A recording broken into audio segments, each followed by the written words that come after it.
sila ng congressman na tumatakbo noon sa Bohol. At sinabi niya, na sinabi niyang kailangan mo ng 300 million pesos para manalo.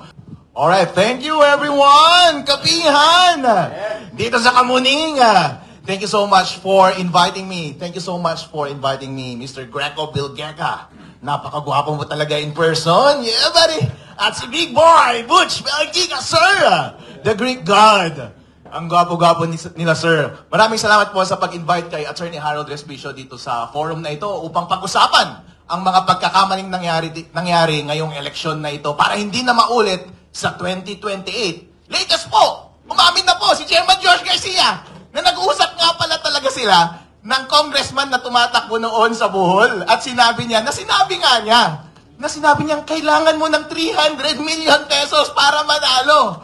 Pero sabi ni Chairman George Garcia, na misunderstood daw siya. Sir, hindi nga. Kasi kapag papakinggan mo, kailangan mo ng 300 million pesos para manalo. Parang extortion ano? Parang nagsasuggest, nabayaran mo na lang ako ng 300 million pesos para manalo ka ngayong eleksyon. Dayain na lang natin ngayong eleksyon. Pero misunderstood daw si Chairman. Ang ibig sabihin daw niya, yun daw ang magagastos mo sa eleksyon na ito para manalo. Pero sir, ang allowed na gastos lang ng isang congressman ay 3 pesos kada botante. At 300,000 lang ang botante doon sa distrito niya. Ibig sabihin, ang gastos, 900,000 lang dapat. Bakit mo sinabing 300 million? Sir, hindi nga. Sir, pagkatapos ng pag-file namin sa Supreme Court, marami pong lumalapit na report kay Attorney Harold Respicio na pareho po ang experience. At sir, merong na-record na mataas na opisyal doon sa COMELEC. Huwag muna nating banggitin ngayon. Dahil yung record na yan ay lalabas. Meron po, napatunayan po na tumanggap na 25 million pesos mula sa isang local candidate. Ang problema, tumanggap din mula sa kabilang kandidato.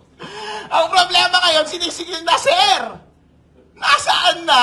Yung ibinayad namin sa inyo, sabi, i-refund na lang daw. Pero daw, ang problema, nabayaran na daw yung mga ibang commissioner. Abangan po ninyo, lalabas po yung recorded na video na iyan. Ang problema po, sabi, bawi na lang ako sa protest. Nag-protest ka naman eh. Kaya pala nagkabali-baliktaran na yung resulta ng eleksyon ngayon. May nanalo, nakasingil na yung nagbayad, pero babalik ka rin sa huli para mabayaran din yung kabila. Wow! Mga taga-COMELEC, ano ba naman yan, sirs? Ngayon po, pinag-uusapan po natin ang mga pagkakamaling nangyari ngayong eleksyon na ito.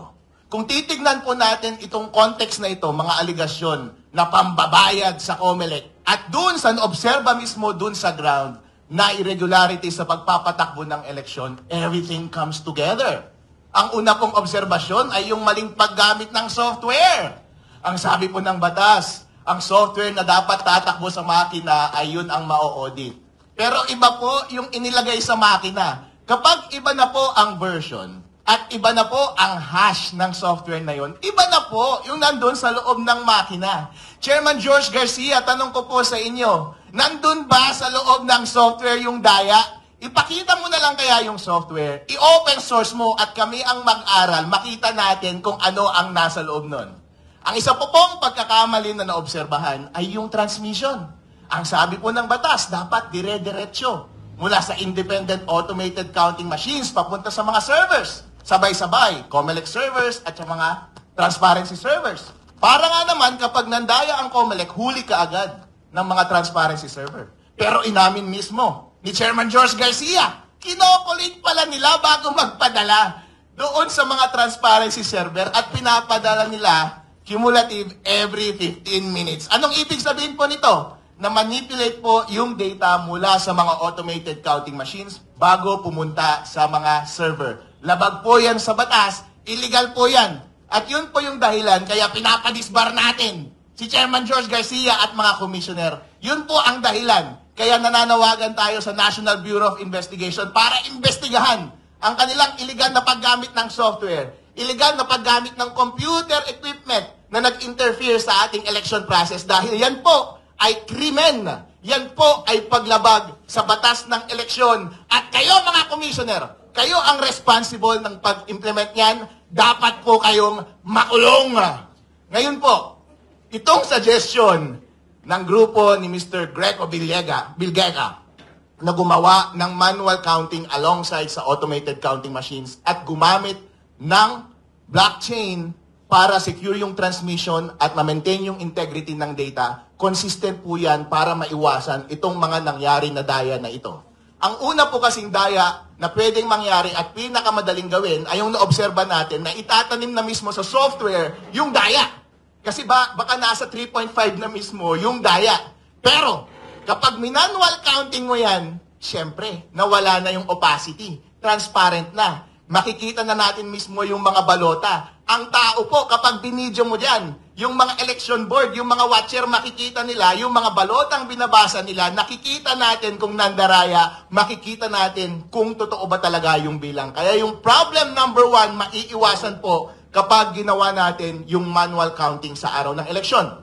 Ang pangalawang problema po ay yung problema sa transmission at pag-maintain ng database. Masasolve po yan ng blockchain. Kasi po ang solusyon ni Mr. Belgica ay diretso mula sa automated counting machine, diretso kaagad sa blockchain. Ang blockchain po kasi, wala pong isang entity na nagko-control niyan. Distributed po yan. Yung software po niyan ay open source. Hindi mo pwedeng dayain yan. At maraming mga servers na independent na nagme-maintain ng lahat ng database niyan. Kaya kapag transmit mo mula sa automated counting machines papunta sa blockchain, walang kahit na sino mang gobyerno, organisasyon, o media, o tao na pwedeng mandaya niyan. Diretso kaagad, in real time, reflected kaagad, kita ng public kung saan yung source at kita kaagad yung resulta ng eleksyon. Kaya wala ka ng panahon para baguhin pa sa gitna yung data na ipinapadala ng automated counting machines. At kapag nasa blockchain na, hindi mo na rin mababago yung final results na nandoon. Kaya hindi mo na mababago yung data na nasa database. Inuulit ko po, in summary, ang problema po ngayong eleksyon na ito ay dahil hindi tayo sure kung may daya ba sa pagbilang nandun sa software. Hindi tayo sure kung may daya ba sa pag-transmit dahil inistorbo nila yung data mula sa source automated counting machine papunta sa mga servers. So pwede nilang i-manipulate sa gitna. Number 3, kapag nandun na sa mga servers, may mga database yun, pwede mo pa rin baguhin kahit nandun na sila sa loob. Lahat po yan maiiwasan dahil yung software ay mabe-verify natin through manual counting, yung transmission at database ay maproprotektahan natin dahil po ang isang blockchain ay immutable yung transmission, immutable yung database, hindi po yan mababago. Kaya po, kapag natupad ang suggestion ni Mr. Greco Bilgega na ayusin ang ating eleksyon sa susunod sa pamamagitan ng paggamit ng parallel manual counting in addition doon sa automated counting ng ating boto at paggamit ng blockchain, hindi na po mauulit yung mga daya ngayon. Kaya Chairman George Garcia at mga commissioner, alis na kayo dyan.